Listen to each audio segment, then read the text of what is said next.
आज 2077 साल चैत्र 8 गते आइतबार इस्वी सम्वत 21 मार्च सन् 2021 काठमाडौँमा रेडियो एनआरएन 99.1 देशभर विभिन्न एफएम र संसारभर रेडियो nrn.com मार्फत प्रसारण भइरहेको नेपाली रेडियो नेटवर्कको नेपाली खबरमा मदन खनाल र सपना सिंहको नमस्कार। एमालेमा अध्यक्ष ओलीलाई एकाधिकार, 4 नेतालाई स्पष्टीकरण सोधियो, नयाँ गठबन्धन बनाउन कांग्रेस मौन, माओवादी अन्यलमा, जसपामा विवाद, चिनिया अनुदानको खोप लिन 8 सातासम्म जहाज गएन लगायतका खबर आजका पत्रपत्रिकाको अघिल्लो पृष्ठमा छापिएका छन् भने कान्तिपुर दैनिकमा छापिएको 40 वर्षपछि खुल्ला आकाश शीर्षकको खबरलाई हामीले आजको खास खबर बनाएका छौं। केही बेर आकाशतिर हेरे, उनकै पर्खाइमा गुन्जम भएर बसेका संचारकर्मीलाई नियाले। प्रहरीको आड लिएर शनिबार स्थानीय समय अनुसार मध्याह्न 12:30 बजेतिर कोलकाता स्थित दमदम सेन्ट्रल जेलबाट बाहिर निस्किँदा दुर्गाप्रसाद तिमसिनाको मुहारमा सामान्य भावभङ्गीमा मात्रै झेलिन्थ्यो। 40 वर्षसम्म जेल जीवन बिताएर बाहिरी संसार टेकेका उनले दबिएको स्वरमा भने, म निर्दोष थिए तर यतिका वर्ष जेलमा बिताउनु पर्यो। शारीरिक र मानसिक रूपमा कमजोर देखिएका दुर्गाप्रसादले आफू निर्दोष भएको कुरा पटक पटक सुनाए। मलिन स्वरमा गीत गाउन पनि भ्याए, रेशम फिरिरी। धुमिल सम्झनामा रहेको युवा अवस्थासम्म पनि फर्किए। दार्जिलिङ पुगेको चिया बगानमा काम गरेको उनलाई अझै सम्झना रहेछ। आफूलाई जेलमा प्रहरीले कुटपिट गरेको र चरम यातना दिएको सम्म सुनाए। आफ्ना कुरा सुन्ने मान्छे पाएपछि दुर्गाप्रसादको मुहारको कान्ति केही उज्यालो देखियो। प्रहरीले जेलभित्र दिएको यातनाको चोट पनि दाईले देखाउनुभयो। शुक्रबार दाईसँग भेटेर केही बेर भलाकुसारी गर्न पाएका भाइ अर्थात् काकाका छोरा प्रकाश चन्द्रले भने, करेन्ट लगाएर यातना दिएका कारण मानसिक अवस्था थोरै बिग्रिएको जस्तो लागेको छ। भाइ बोल्न थालेपछि दुर्गाप्रसाद रोकिए। जेल परिसरमा उपस्थित भारतीय संचारकर्मीका अघि प्रकाश चन्द्रले भने, दाईलाई भारत सरकारले अन्याय गरेको छ।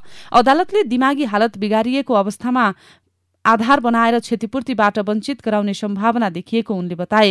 कुनै दोष नहुँदा पनि जीवनभर जेलमा सडाएर भारतले चरम मानव अधिकार उल्लङ्घन गरेको आरोप लगाउँदै उनले क्षतिपूर्तिका लागि अन्तर्राष्ट्रिय अदालतसम्म पुग्ने उद्घोष पनि गरे। यो आवाज हो नेपाली रेडियो नेटवर्कको र तपाईं सुन्दै हुनुहुन्छ नेपाली खबर। नेपाली खबरमा पहिलो पृष्ठका खबरहरू। एमाले को विवादको विषय आजका पत्रपत्रिकाको प्राथमिकतामा परेको छ। विभिन्न कोणबाट एमालेमा अध्यक्ष केपी ओलीलाई थप शक्ति दिइएको विषयलाई पत्रिकाले उठान गरेका छन्। हामी कान्तिपुर दैनिकको पहिलो खबर लिँदैछौँ। एमालेमा अध्यक्षलाई एकाधिकार शीर्षकमा अगाडि लेखिएको छ। पार्टी अध्यक्षको एकलौटी निर्णयका कारण आफूहरू नसमेटिएको गुनासो गर्दै एउटा समूह छेउ लागिरहेकै बेला नेकपा एमालेको संस्थापन खेमाले पार्टी अध्यक्ष एवं प्रधानमन्त्री केपी शर्मा ओलीलाई नै थप अधिकार सुम्पिएको छ। शनिबारको केन्द्रीय कमिटी बैठकबाट ओलीले केन्द्र र प्रदेश सभाका समानुपातिक सांसदको बन्द सूची एक्लै हेरफेर गर्ने सम्मका अधिकार पाएका छन्। बालुवाटार सम्बद्ध स्रोतका अनुसार अब प्रधानमन्त्री ओलीको पहिलो कदम समानुपातिक सांसदको बन्द सूची हेरफेर गर्ने अधिकार प्रयोग गरेर सरकार टिकाउने हुनेछ। त्यसका लागि आफू इतरका समानुपातिक सांसदलाई हटाएर आफ्ना पक्षकालाई ल्याउने र वरिष्ठ नेता माधव कुमार नेपाल खेमाका प्रत्यक्ष निर्वाचित सांसदलाई आफूतिर तान्ने योजना उनले बनाएका छन्।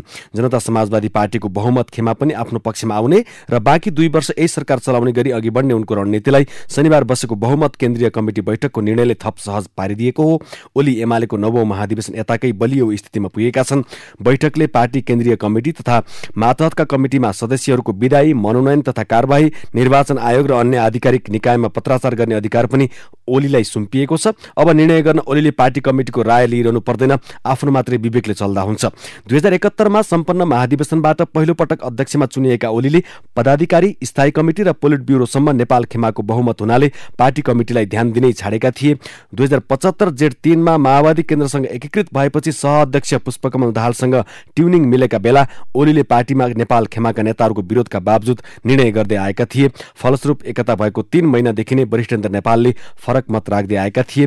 ओली र दाहाल बीचको प्रेम लामो समयसम्म नटिक्दा बितेको 2 वर्ष पार्टी कमिटीमा खासै केही हुन सकेन। केही नहुँदै नेकपा विभाजित भयो। पछि उसको अस्तित्व नै नामेट हुने गरी अदालतले फैसला गरिदियो। सर्वोच्च अदालतको गत फागुन 23 को फैसलापछि 2 किनारमा रहेका ओली र नेपालको पार्टी विधिवत रूपमा एमाले भयो, तर दुवै पक्षले समानान्तर गतिविधि गर्न छाडेनन्। पूर्ववत अवस्थामै फर्किने प्रयास सुरु भएको वार्ता समेत सफल नहुँदा एमालेको ब्यानरमा दुवै कमिटिले सरोबरी गतिविधि गर्दै आएका थिए। एमालेमा अध्यक्षलाई एकाधिकार, समानुपातिक सांसदको बन्द सूची हेरफेर, केन्द्रीय र मातहत कमिटी सदस्यको विदाई, मनोनयन तथा कारबाहीमा ओलीलाई एकलौटी अधिकार। यता आजको नयाँ पत्रिका दैनिकले पनि त्यसै विषयलाई एमाले विवाद अधिकार केन्द्रित गर्दै ओली शीर्षकमा खबर छापेको छ। एमाले भित्र विवाद उत्कर्षमा पुगेकै बेला प्रधानमन्त्री तथा नेकपा एमाले अध्यक्ष केपी शर्मा ओलीले पार्टीभित्र थप अधिकार आफूमा केन्द्रित गरेका छन्। सर्वोच्चको फैसलाबाट एमाले बिउतिएपछि पार्टीभित्र जारी विवाद समाधान नहुँदै ओलीले पार्टी र संसदीय दलको अधिकार आफूमा केन्द्रित गरेका हुन्। ओलीलाई विभिन्न थप अधिकार दिइएको छ, जस्तै केन्द्रीय कमिटी 10औं राष्ट्रिय महाधिवेशन आयोजक कमिटिमा रूपान्तरण, आयोजक कमिटिको अध्यक्षमा ओली र महासचिवमा ईश्वर पोखरेल कायमै, संसदीय दलको विधानमा दलको नेताले दल, पार्टी र देशविरुद्ध कुनै गतिविधि कुनै दल नेता ओलीलाई लागे स्पष्टीकरण सोध्न सक्ने अधिकार समेटियो। सोही व्यवस्था सहितको विधान केन्द्रीय कमिटिबाट पारित भएको छ। यस्तै बुँदा नम्बर 3 विधान पारित लगतै केन्द्रीय कमिटिबाट वरिष्ठ नेता माधव नेपाल सहित उपाध्यक्ष भीम रावल सहित सुरेन्द्र पाण्डे र घनश्याम भूषाललाई पनि हित विपरीत तथा नेतृत्वलाई कमजोर पार्ने काम गरेको भन्दै स्पष्टीकरण सोध्ने निर्णय। स्पष्टीकरण चित्त बुझ्दो नआए कारबाही हुने बैठकमा ओलीद्वारा जानकारी। बुँदा नम्बर 4 संघीय तथा प्रदेश सभाका समानुपातिक सांसदहरूको बन्द सूचीमा रहेको नाम हटाउने, थप्ने या हेरफेरको सबै अधिकार अध्यक्ष ओलीलाई प्रत्यायोजन। यसले खनाल नेपाल समूहका समानुपातिक सांसदमाथि कारबाही सहज। बुँदा नम्बर 5 पार्टी केन्द्रीय कमिटी तथा मातहत कमिटिका सदस्यहरूको मनोनयन, कारबाही तथा विदायीको अधिकार पनि अध्यक्ष ओलीलाई। खनाल नेपाल समूहका नेता कार्यकर्तामाथि कारबाही पनि सहज बनेको छ। बुँदा नम्बर 6 अदालत, निर्वाचन आयोग वा अन्य आधिकारिक निकायमा पार्टीका तर्फबाट गर्ने सबै कामका लागि पार्टी अध्यक्षलाई अख्तियारी। आजको राजधानी दैनिकले नयाँ गठबन्धनमा कांग्रेस मौन, अन्यलमा माओवादी, विवादमा जसपा शीर्षकमा मुख्य खबर छापेको छ। नयाँ सरकार गठनका लागि दलीय गठबन्धन बनाउने विषयमा सक्रिय बनेको प्रमुख प्रतिपक्षी दल नेपाली कांग्रेस एकाएक मौन देखिएको छ। कांग्रेसले स्पष्ट धारणा नदिँदा विपक्षी दलकै भूमिकामा रहेका माओवादी केन्द्र र जनता समाजवादी पार्टी पनि गठबन्धनका विषयमा अन्यलमा परेका छन्। प्रधानमन्त्री केपी शर्मा ओलीले 5 पुसमा गरेको संसद विघटनको निर्णयलाई असंवैधानिक र अलोकतान्त्रिक कदम बनेको कांग्रेसले सर्वोच्च अदालतले 11 फागुनमा सो निर्णय बदर गरिदिएपछि दलहरूका बीचमा संवाद बढाएको थियो, तर पछिल्लो समयमा भने कांग्रेस मौन देखिएको हो। यस्तै 22 फागुनको सर्वोच्च अदालतको अर्को फैसलासँगै माओवादी केन्द्र समेत विपक्षी भूमिकामा पुगेपछि दुई दलबीच संवाद बाक्लिएको थियो। यसैगरी कांग्रेसले जसपाका नेतालाई सभापति निवास बुढानीलकण्ठ डाकेर कसरी अघि बढ्ने भन्ने विषयमा छलफल गरेको थियो। सो छलफलपछि कांग्रेस, माओवादी केन्द्र र जसपा बीच त्रिपक्षीय छलफल गर्ने सहमति बनेको भए पनि विपक्षीमा रहेका दल अझैसम्म एक ठाउँ बस्न सकेका छैनन्। नयाँ गठबन्धनमा कांग्रेस मौन। राष्ट्रपति विद्यादेवी भण्डारी बंगलादेशको राजकीय भ्रमणमा जानुहुने भएको छ। उहाँ भ्रमणमा भोलि जानुहुने भएको हो। त्यहाँका राष्ट्रपति मो अब्दुल हमिदको औपचारिक निमन्त्रणामा नेपाली प्रतिनिधिमण्डलको नेतृत्व गर्दै उहाँ बंगलादेशको 2 दिने भ्रमणमा जान लाग्नु भएको छ। नेपाल वायु सेवा निगमको विशेष चार्टर्ड उडानबाट उहाँ बंगलादेश जाने कार्यतालिका तय गरिएको छ। विगत 15 वर्षपछि नेपालबाट ढाकाको यो उच्चस्तरीय भ्रमण हुन लागेको हो। राष्ट्रपति भण्डारीलाई बंगलादेशका समकक्षी हमिदले स्वागत गर्नुहुने भएको छ। समकक्षी हमिदले गत वर्ष नेपालको सौहार्दपूर्ण 5 दिने मैत्रीपूर्ण भ्रमण गर्नुभएको थियो। चीनले नेपाललाई अनुदानमा खोप दिने घोषणा गरेको 8 सातासम्म पनि खोप आएको छैन। 18 माघमा नै नेपाललाई 3 लाख डोज खोप दिने घोषणा गरेको चीनले अनुदान बढाएर 8 लाख पुर्याएको छ, तर खोप ल्याउने विषयमा पनि प्रगति भएको छैन। नेपाली दूतावासले अनुदानको खोप बेजिङमा तयार रहेको भन्दै पटक पटक जानकारी गराएको छ, तर कहिले उत्तर र कहिले दक्षिण ढल्किने राजनीतिले अहिले चिनिया सहयोग उपेक्षा गरेको छ, जबकि मौजदात अभावले दोस्रो डोजको खोप ढिलो भएको छ। नेपालमा खोप अभियान 14 माघमा सुरु भएको हो। बढीमा 8 सातामा दोस्रो डोज लगाउनु पर्नेमा 12 सातापछि मात्र लगाउने सरकारी तयारी छ। खोप अभावले पहिलो डोज लगाउन खोज्नेहरू पनि निराश छन्। 18 माघमा नै चीनले 3 लाख डोज खोप दिने घोषणा गरेको थियो, तर सो खोप नेपाल आएन। 5 दिनपछि 23 माघमा परराष्ट्र मन्त्री प्रदीप गेवाली र चिनिया समकक्षी स्टेट काउन्सिलर वाङबीच टेलिफोन कुराकानी हुँदा चिनिया पक्षले नेपाललाई 5 लाख डोज खोप दिने घोषणा गरेको थियो। त्यस्तै पछिल्लो पटक 17 फागुनमा चीनले सार्वजनिक जानकारी मार्फत नेपाललाई 8 लाख डोज कोभिड विरुद्धको खोप अनुदानमा उपलब्ध गराउने भनेको थियो। अनुदानको खोप बेजिङबाट नेपाल आफैले ढुवानी गर्नुपर्ने चीनको शर्त नेपालले मन्जुर गरेको छ, तर सरकारले खोप ल्याउने तयारी भने गरेको छैन। 46 करोड अग्रिम भुक्तानी भएको खोप भारतबाट आएको छैन। चिनिया अनुदानको खोप लिन पनि 8 सातासम्म जहाज गएन। अहिलेसम्म जम्मा 23 लाख डोज खोप आयो, 6 लाख डोज मात्रै मौजदात छ। आजको नयाँ पत्रिका दैनिकले यो विस्तृत खबर छापेको छ। आजको अन्नपूर्ण पोस्टमा नेपाल दक्षिण एसियाकै खुशी मुलुक शीर्षकमा खबर छ। संयुक्त राष्ट्रसङ्घको दिगो विकास समाधान नेटवर्कले नेपाललाई दक्षिण एसियाकै खुशी मुलुक घोषणा गरेको छ। नेटवर्कले शुक्रबार सार्वजनिक गरेको सन् 2021 को वर्ल्ड ह्याप्पिनेस रिपोर्ट अनुसार खुशी मुलुकको सूचीमा नेपालले 5.269 अङ्कसहित 87औं स्थान प्राप्त गरेको हो। नेटवर्कले 149 मुलुकमा नागरिकसँग अन्तर्क्रियाका माध्यमबाट खुशीको विषयमा विश्लेषण गरी प्रतिवेदन सार्वजनिक गरेको हो। स्थानीय तहबीच समन्वय र सहकार्यको सकारात्मक अभ्यास देखिन थालेको छ। स्थानीय तहबीच अन्तर्निर्भरता रहेकाले पूर्वाधार विकास लगायतका विकास गतिविधिमा सहकार्य गर्न थालेका हुन्। स्थानीय तहले पूर्वाधार विकास, पर्यावरणीय सुधार, फोहोर मैला व्यवस्थापन, यातायात तथा ट्राफिक व्यवस्थापन, पर्यटकीय पूर्वाधार निर्माण लगायतका साझा आवश्यकतालाई सामूहिक रूपमा समाधान गर्ने कार्य प्रारम्भ गरेका हुन्। सानो भौगोलिक क्षेत्र र सीमित वित्तीय क्षमता हुने भएकाले ठूला र सामूहिक समस्या समाधान गर्न स्थानीय तहबीच समन्वय र सहकार्य हुन थालेको हो। सहकार्यको संस्कारतर्फ स्थानीय तह आजको गोरखापत्र दैनिकमा अघिल्लो पृष्ठमा खबर छ। आजको हिमालय टाइम्समा म्याग्दीको सीममा भेटिए 200 वर्ष पुराना घर शीर्षकमा खबर छ। म्याग्दीको एक गाउँमा पुरातात्विक महत्त्वका 200 वर्ष पुराना घरहरू भेटिएका छन्। जिल्लाको मंगला गाउँपालिका 2 सीममा 200 वर्ष पुराना मल्लकालीन वास्तुकलाका आकर्षक घरहरू भेटिएका हुन्। ती घर अझै पनि इतिहासको साक्षी बनेर रहेका छन्। विक्रम सम्वत 1870 को दशकमा बागलुङका श्री प्रसाद कणेलले तात्कालीन शासकबाट वीरता स्वरूप यो गाउँ पाउनु भएको र उहाँले नै यहाँ घर निर्माण गर्नुभएको जानकारहरू बताउँछन्। यसैगरी हिमालय टाइम्समै देशभरिका बालबालिकाले सुझाव पठाउँदै शीर्षकमा खबर छ। सरकारले बालबालिका सम्बन्धी 10 वर्षीय रणनीतिक कार्ययोजना निर्माणको तयारी गरेको छ। नेपाल सरकार महिला बालबालिका तथा ज्येष्ठ नागरिक मन्त्रालयको अगुवाईमा भइरहेको नीतिमा बालबालिकाहरूका साझा र विशिष्टीकृत समस्याहरू, सवालहरू र सुझावहरू संकलन गरी नेपाली बालबालिकाहरूको एकीकृत सुझावका रूपमा स्वयं बालबालिकाहरूले नेपाल सरकारलाई लिखित रूपमा सुझावहरू समेत दिन सक्ने भएका छन्। ती सुझावहरू कार्ययोजना निर्माण गर्दा समेटिने मन्त्रालयले जनाएको छ। यो आवाज हो नेपाली रेडियो नेटवर्कको र तपाईँ सुन्दै हुनुहुन्छ नेपाली खबर। अब भित्री पृष्ठका खबरहरू। अर्थ मन्त्रालय अन्तर्गत रहेका राजस्व अनुसन्धान विभाग र सम्पत्ति शुद्धिकरण विभागपछि वैदेशिक सहायता समेत प्रधानमन्त्री मातहत ल्याइएको छ। सरकारी निकायले कुनै पनि वैदेशिक सहायता प्राप्ति गर्ने प्रक्रिया सुरु गर्नुअघि नै अनिवार्य रूपमा मन्त्री परिषदको सैद्धान्तिक स्वीकृति लिनुपर्ने व्यवस्था गर्दै वैदेशिक सहायतालाई प्रत्यक्ष रूपमा प्रधानमन्त्री मातहत ल्याइएको हो। मुलुकभरका 753 पालिका मध्ये 283 वटामा अहिलेसम्म कालोपत्रे सड़क नभएको पाइएको छ। कतिपय पालिकाको केन्द्रसम्म जोड्ने सड़क समेत नभएको संघीय मामिला तथा सामान्य प्रशासन मन्त्रालयले जनाएको छ, जसले गर्दा अब जावतमा स्थानीयले कष्ट भोग्नु परेको छ। बैंक तथा वित्तीय संस्थाको कालो सूचीमा पर्ने ऋणी व्यवसायीहरूको सूची मासिक रूपमै 600 नाग्न थालेको छ। यो संख्या एक दशक यताकै उच्च रहेको कर्जा सूचना केन्द्रको तथ्याङ्कले देखाएको छ। यो वर्षको 6 चैतसम्म कालो सूचीमा पर्ने ऋणीहरूको 4247 पुगेको छ। यो महिनाको पहिलो साता कालो सूचीमा 165 जना ऋणी परेका छन्, अर्थात् दैनिक औसत 27 जनासम्म कालो सूचीमा पर्न थालेको तथ्याङ्कले देखाउँछ। नेपाल आयल निगमले पेट्रोलियम पदार्थको मूल्य निरन्तर वृद्धि गर्दै लगेको छ, जसकारण बजार भावमा चाप बढेको छ।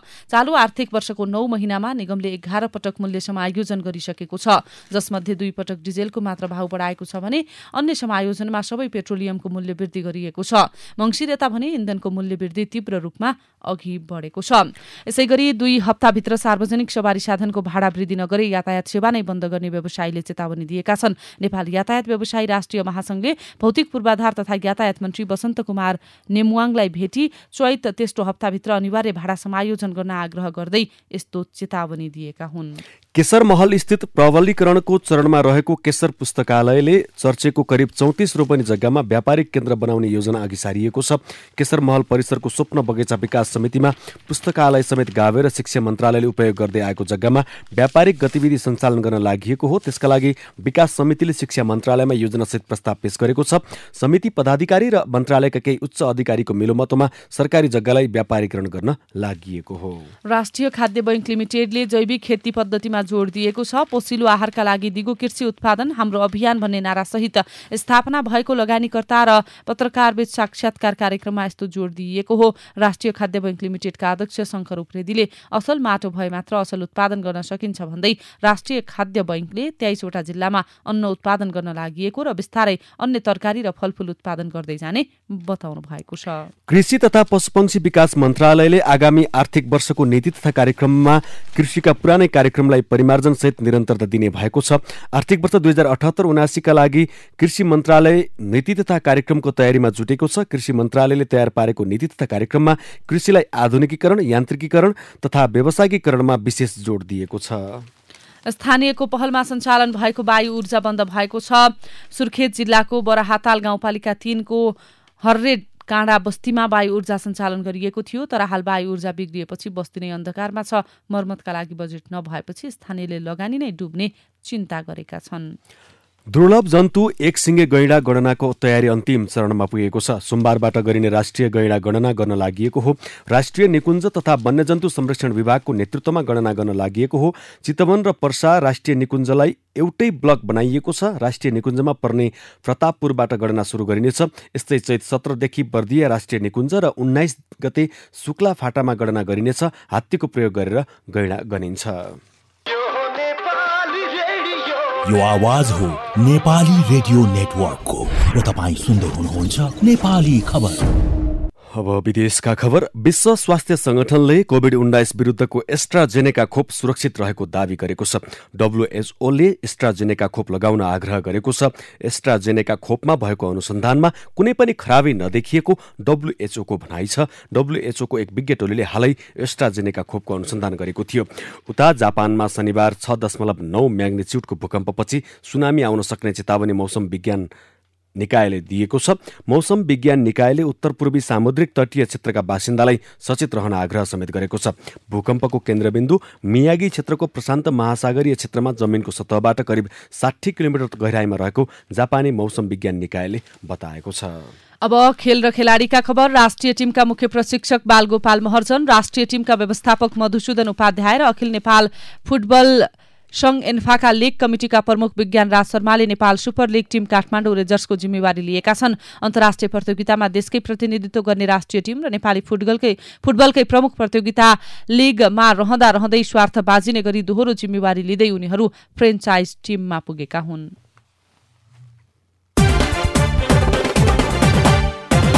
अब एउटा चलचित्र सम्बन्धी प्रसङ्ग। नेपाली चलचित्रको छायाङ्कनमा प्रयोग हुने उच्च गुणस्तरको क्यामेरालाई व्यवस्थित गर्न उपकरण भाडामा दिनेहरूले एकद्वार प्रणाली लागू गरेका छन्। करोडौं रुपियाँ पर्ने महँगा क्यामेराको भाडामा मनपरी हुन थालेपछि आफूहरूले आलोपालो रूपमा एकद्वार प्रणाली लागू गरेको उपकरण मालिकहरूको कथन छ।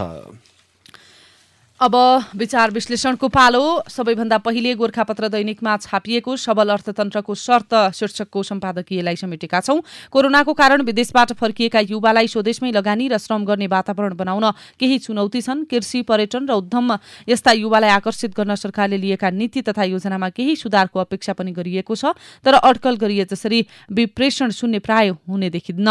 रोजगारीमा जानेको संख्या केही कमी आएको भए पनि विप्रेषण आशाप्रद देखिन्छ, तर विप्रेषण स्थायी स्रोत होइन। त्यसैले सरकार विप्रेषणबाट नभई स्वदेशकै उत्पादन, स्वदेशकै लगानी, स्वदेशकै जनशक्तिबाट अर्थतन्त्रलाई उच्च बिन्दुमा पुर्याउन कृत संकल्पित देखिन्छ। यस निम्ति युवा लक्षित लगानी मैत्री वातावरणमा निजी क्षेत्रको पहल मार्फत रोजगारी र स्वरोजगारीका अवसर वृद्धि गरेर समृद्धिको राष्ट्रिय अभियान साकार गर्न सकिनेछ। आजको कान्तिपुर दैनिकमा विष्णु सापकोटा फेरि चुनाव फेरि यिनै शीर्षकमा आफ्नो दृष्टिकोण लेख्नुहुन्छ। अब धेरै राष्ट्रिय राजनीतिक खेलाडीहरूको मोह अर्को चुनावतर्फ जाने नै देखिन्छ, किनभने अर्को चुनाव आफ्नो सत्ता आरोहण वा निरन्तरताका लागि सहज हुनेछ। त्यसभन्दा बढी देशका लागि कुनै पनि एजेन्डा छैन। बाँकी रह्यो आम नेपाली समाजको कथा। यिनीहरूबाट अब पार लाग्दैन भन्ने पनि हामी नै। दलभित्र वा बाहिर जहाँबाट भए पनि यिनीहरूको विकल्प आउनुपर्छ भन्ने पनि हामी। चुनावमा फेरि यिनैलाई भोट दिने पनि हामी। यो दुश्चक्र चिर्न सजिलो त छैन, तर त्यसो नगरी केही हुनेवाला छैन। असजिलो विकल्प मध्ये सजिलो भनेको दलभित्र लोकतान्त्रिक अभ्यास व्यवहारमै लागू गर्न सकिने बनाउने हो। दलभित्र शुद्धिकरण हुन थाल्यो भने, नयाँ र फरक क्षमता भएकाहरू दलको नेतृत्वमा आयो भने देशको नेतृत्वमा पनि तिनै मध्येबाट आउँछन्। भ्रष्टाचारीहरूले दलमा ठाउँ पाएनन् भने बाहिर पनि त्यति ठाउँ पाउँदैनन्। र यता आजको गोर्खापत्रमा गङ्गाराज अर्यालको स्वास्थ्य बीमाको प्रभावकारिता शीर्षकको विवेचना छापिएको छ। नेपाल जस्तो अल्पविकसित मुलुकका नागरिकका लागि स्वास्थ्य बीमा कार्यक्रम अत्यन्त फाइदाजनक र स्वास्थ्य सुरक्षा प्रदान गर्ने कार्यक्रम हो। यस कार्यक्रममा आबद्ध अर्थात् बीमित नागरिकका 5 जनासम्मका परिवारका लागि वर्षको 3,500 रुपियाँ योगदान गरेपछि 1 लाखसम्मको स्वास्थ्य उपचार सेवा उपभोग गर्न पाइन्छ। बीमितलाई बहिरङ्ग विभागमा 161 किसिमका र भर्ना भएर अन्तरङ्ग विभाग उपचार गर्नु परे 128 किसिमका रोगको उपचार तथा 1108 किसिमका एलोपेथिक, 25 किसिमका आयुर्वेदिक औषधि एवं 43 किसिमका सर्जिकल पट्टी, टाँका लगाउने, चिरफार गर्न प्रयोग गरिने क्याथेटर आदि सामग्री निशुल्क पाइन्छ। नेपाल सरकारले उपलब्ध गराएको गरिबीको परिचय पत्रका आधारमा अति गरिब, अति अशक्त, अपाङ्गता, HIV संक्रमित, दीर्घरोगी, MDR-TB र कुष्ठरोगीका परिवारलाई 100% छुट प्रदान गर्ने व्यवस्था गरिएको छ। यो कार्यक्रममा 70 वर्ष उमेर पुगेका ज्येष्ठ नागरिकको योगदान रकम नेपाल सरकारले तिरिदिने व्यवस्था छ। महिला स्वास्थ्य स्वयंसेविकाहरूको परिवारलाई योगदान रकममा 50% छुट प्रदान गरिने व्यवस्था छ।